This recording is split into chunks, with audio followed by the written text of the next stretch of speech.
ને મહાપ્રભુજીની કૃપાથી આપણે આ માર્ગની અંદર પણ આવ્યા. અને જ્યારે આ માર્ગની અંદર આવીને પણ યદિ આપણે સેવા કરી શકતા નથી, સત્સંગ કરી શકતા નથી, તો આપણે આ માર્ગમાં આવીને પણ છે ને બીમાર થયા છે.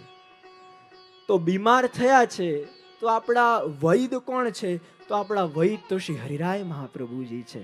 તો જેમ એક વૈદ તમારી નાડી પકડે અને નાડી પકડીને કહી દે કે તમને કયો રોગ થયો છે, તો એવી રીતે શ્રી હરિરાય મહાપ્રભુજી પણ આની આપણી નાડી પકડે છે અને નાડી પકડીને શું જોઈ છે કે આ જીવને શેનો રોગ થયો છે? તો કોઈ કવિએ બહુ સુંદર કહ્યું છે કે નસ દેખી મેરી બીમાર લિખ દિયા, नस देखी मेरी बीमार लिख दिया, रोग पूछा मेरा तो कृष्ण से प्यार लिख दिया. नस देखी मेरी बीमार लिख दिया, रोग पूछा मेरा तो कृष्ण से प्यार लिख दिया, और बलिहारी जाऊं उस वैद पे जिसने इस दवा पे श्री वल्लभ का नाम लिख दिया. तो જ્યારે હરિરાય મહાપ્રભુજી જ્યારે આપણી નાડી પકડી તો શું જોયું કે આ જીવને શેનો રોગ થયો છે? તો ત્યારે જોયું કે આ જીવને તો એ કૃષ્ણના માટેના પ્રેમનો રોગ થયો છે. અને જ્યારે આવો રોગ થયો છે તો ત્યારે શ્રી હરિરાય મહાપ્રભુજીએ દવામાં પણ શું આપ્યું? દવામાં પણ એ શ્રી વલ્લભનું નામ આપ્યું અને કીધું કે આ વલ્લભના નામને તું નિત્ય લેજે, કેમ કે આ વલ્લભના નામને તું નિત્ય લઈશ તો તારું ચિત્ત, મન અને દેહ ત્રણેય વસ્તુ ઠેકાણે આવે એવું કહી શકાય. તો જ્યારે આપણે અહીંયા 3 દિવસ સુધી એ વલ્લભ સાખીનું શ્રવણ કરવાનું છે, તો એવું ન માનતા કે અહીંયા હું તમને કંઈ શીખવાડવા માટે આવ્યો છું, કે અહીંયા તમારી અંદર કંઈ એડ કરવા માટે આવ્યો છું, કેમ કે તમે છે ને ઓલરેડી એટલા ભરેલા છો. અને જેમ કોઈ ભરેલું કપ હોય ને, જેમ કોઈ ચાનું ભરેલું કપ હોય એની અંદર તમે ઓર વસ્તુઓ નાખો તો શું થાય? સંભળાતું નથી મને? હા, તો એ બધી વસ્તુઓ બહાર આવી જાય તો તમે ઓલરેડી એટલા ભરેલા છો. તો હું શેની માટે આવ્યો છું? તમારી અંદર કંઈ એડ કરવા માટે નથી આવ્યો. બસ જે ખોટી વસ્તુ અંદર પડી છે ને, બસ એને બહાર કાઢવા માટે આવ્યો છું. અને જ્યારે એ બહાર નીકળશે ત્યારે સાચા અર્થમાં તમે પણ એક વૈષ્ણવ બની શકશો. મને એક પ્રસંગ યાદ આવી રહ્યો છે. એક ગામની અંદર 2 બકરીઓ લડતી આવી અને એક બકરી ભૂલથી એક કૂવાની અંદર પડી ગઈ અને પૂરા ગામના લોકો એ જ કૂવાનું પાણી પીતા. હવે ગામના લોકો ચિંતા કરવા લાગ્યા, એવી દુર્ગંધ, એવી વાસ આવી રહી છે, એ કરીએ શું? ત્યાં જ કોઈએ એવું કીધું કે એવું કરો, અહીંયા છે ને તમે યજ્ઞનું આયોજન રાખો. યજ્ઞનું આયોજન રાખશો તો એ દુર્ગંધ ચાલી જશે. યજ્ઞનું આયોજન રાખવામાં દુર્ગંધ દૂર ન થઈ. ત્યાં જ કોઈએ કીધું કે કથાનું આયોજન રાખો, દુર્ગંધ દૂર થઈ જશે. તો પણ દુર્ગંધ દૂર ના થઈ. ત્યાં કોઈએ કીધું કે અખંડ ધૂન રાખો તો દુર્ગંધ દૂર થઈ જશે. તો પણ દુર્ગંધ દૂર ન થઈ. અને ત્યારે કોઈ એક હોશિયાર માણસ આવ્યું અને એને કીધું કે આ બધા ગામના લોકો આટલા દુઃખી કેમ છે? ત્યારે એક વ્યક્તિએ કીધું કે આ લોકો જે કૂવામાંથી પાણી પીવે છે એ કૂવામાંથી એવી દુર્ગંધ આવી રહી છે, એના કારણે દુઃખી છે. પણ ત્યારે પેલા વ્યક્તિએ કીધું દુઃખી તો છે, પણ એ કૂવામાં પડ્યું શું છે જેના કારણે આવી દુર્ગંધ આવી રહી છે? ત્યારે પેલા વ્યક્તિએ કીધું કે એના અંદર એક બકરી મરી ગઈ છે, એના કારણે આ સુગંધ વાસ આવી રહી છે. ત્યારે પેલા વ્યક્તિએ શું કર્યું? 2 માણસોને બોલાવ્યા. 2 માણસોને બોલાવીને કીધું કે જે બકરી અંદર મરેલી પડી છે ને, બસ એને બહાર કાઢી દો. અને જ્યારે પેલા 2 માણસો અંદર ગયા અને અંદર જઈને પેલી બકરીને બહાર કાઢી તો થોડી જ વારમાં પેલું જલ પણ નિર્મલ અને સ્વચ્છ બની ગયું. તેવી રીતે આપણે પણ આપણા મનને સ્વચ્છ કરવા માટે જપ કરીએ છીએ, તપ કરીએ છીએ, વ્રત કરીએ છીએ, બધી વસ્તુઓ કરીએ છીએ, પણ આપણા મનમાં રહેલા કૂવાની અંદર આ કામ, ક્રોધ, લોભ, મોહ, મદ, મત્સર જ્યાર સુધી છે ત્યાર સુધી આપણે કેટલી પણ વસ્તુ કરીએ એ કોઈ પણ ફલીભૂત થતી નથી. તો આ 3 દિવસ આપણે શું કરવાનું છે?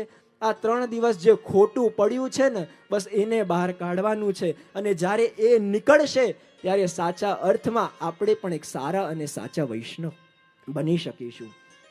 તો હવે કઈ વધારે સમય ન લેતા હવે આપણે આપણા આ વલ્લભ સાખીની અંદર હવે આપણે સીધા પ્રવેશ કરીશું. કેમ કે ઘણા લોકોને તો છે ને હમણાંથી ટેન્શન થવા લાગ્યું હશે, કેમ કે દિવસ સાવ 3 છે અને સાખીઓ કેટલી છે? તો તમને લાગશે આ 3 દિવસમાં શોખ સાખીઓ કેવી રીતે થાય? તો હું ઘણીવાર પિતૃચરણ મારા કહેતા હોય ને કે તમે કોઈ મેડિકલ સ્ટોરમાં જાઓ તો તમે જેમ મેડિકલ સ્ટોરની અંદર જાઓ તો તમે એવી રીતે ખરીદી કરતા હો કે પેલી 1 કિલો પેલી માથાની દુખવાવાળી દવા આપી દે, 1 કિલો પેલી પેટમાં દુખવાવાળી દવા આપી દે, એવી રીતે ખરીદી તમે કરતા હો છો કે જે ડૉક્ટરે તમારા પ્રિસ્ક્રિપ્શનમાં લખેલું હોય એ દવા તમે લેતા હો છો? નહીં, અમદાવાદવાળાનું મને આવાજ આવતો નથી, એટલે શું તમે એવી રીતે દવા લો છો? તો જે ડૉક્ટર પ્રિસ્ક્રિપ્શનમાં લખે એ દવા તમે લો છો. તેવી રીતે આ 3 દિવસ સુધી જે હરિરાય મહાપ્રભુજીએ તમારા માટે જેટલું પ્રિસ્ક્રિપ્શનમાં લખેલું છે ને, આ 3 દિવસની અંદર બધું તમને મળી જવાનું છે. તો નિશ્ચિંત થઈને બેસજો, કોઈ ચિંતા કરતા નહીં. ધ્યાન રાખજો બીપી વધી ના જાય. તો હવે વધારે સમય ન લેતા હવે આપણે સીધા આપણા આ વલ્લભ સાખીની અંદર પ્રવેશ કરીશું. તો સૌથી પહેલા આપણે 5 સાખીનું ગાન કરીશું. સૌથી પહેલા, જો બધા પાસે પુસ્તક છે, જો છે ને, તો આપણે બધાએ પહેલા 1 થી 5 સાખીનું આપણે ગાન કરીશું. એના પછી આપણે એનું રસદર્શન કરીશું. તો ચાલો આપણે મળીને આપણા મુખ્ય વિષય એ શ્રી વલ્લભ સાખીનું દર્શન કરીએ. પહેલી સાખી.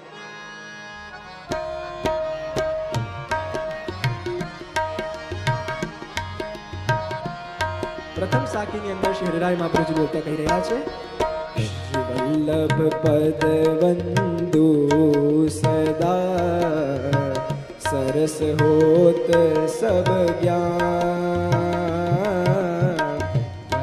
એક સાથે વંદો સદા સરસ હોત સબ જ્ઞાન. રસ કરટત આનંદ સો, રસ કરટત આનંદ સો. કરત સુધા રસ પાન શ્રી વલ્લભ, કરત સુધા રસ પાન.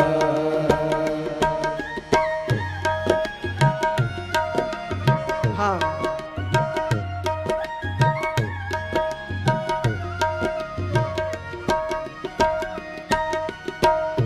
और कछु जानो नहीं बिना श्री वल्लभ ए. और कछु जान्यो नहीं बिना श्री वल्लभ कर ग्रही के छाड़े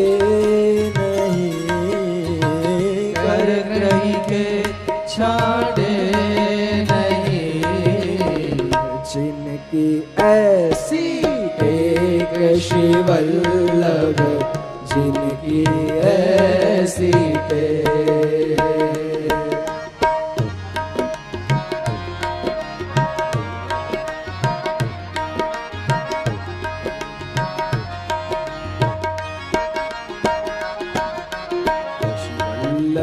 वल्लभ रटत हो जहाँ देखो तहाँ.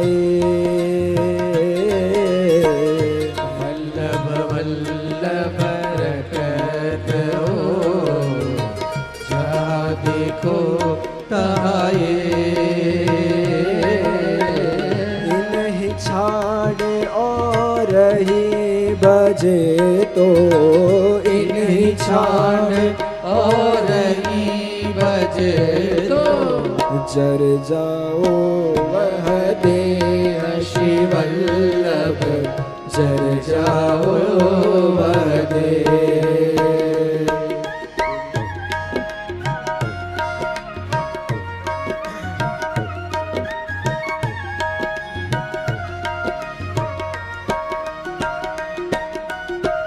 देवी देव आराधिके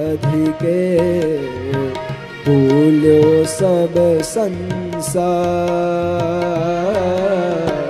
देवी देव आराधिके भूलो सब संसार. श्री वल्लभ नाम नौका विना वल्लभ नाम नौका बिना कहो को उतर्यो पार श्री वल्लभ कहो को उतर्यो पार।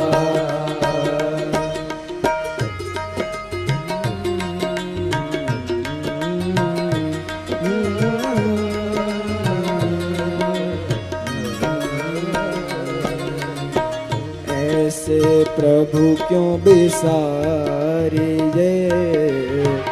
जाकी कृपा अपार। ऐसे प्रभु क्यों विसारिए जाकी कृपा अपार। पल पल में रटते रहो, पल पल में रटते रहो श्री वल्लभ नाम उच्चार श्री वल्लभ वल्लभ नाम उच्चार श्री वल्लभ वल्लभ नाम उच्चार श्री वल्लभ